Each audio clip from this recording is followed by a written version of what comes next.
İmam Əli əleyhissalamın Təlhə və Zübeyrin öldürülməsindən sonraki xütbələrindəndir.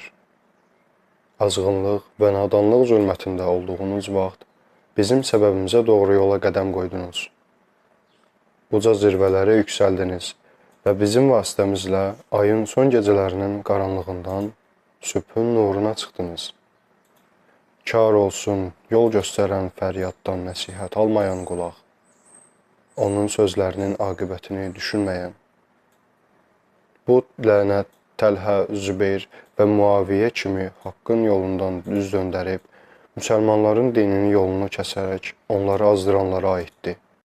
Uca səsdən Allahın buyurduqları və Həzrət Peyğəmbərin kəlamlarından ağırlaşaraq kar olan qulaqlar, asta səsi Allahın, Peyğəmbərin moizə və öyüd nəsihətləri onlara təsir etmədiyini halda, sözsüz ki, mənim çağırış və nəsihətim də təsir olmayacaqdır.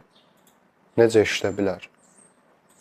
Allah xofu və qorxusundan narahat olan qəlblər rahat olsun.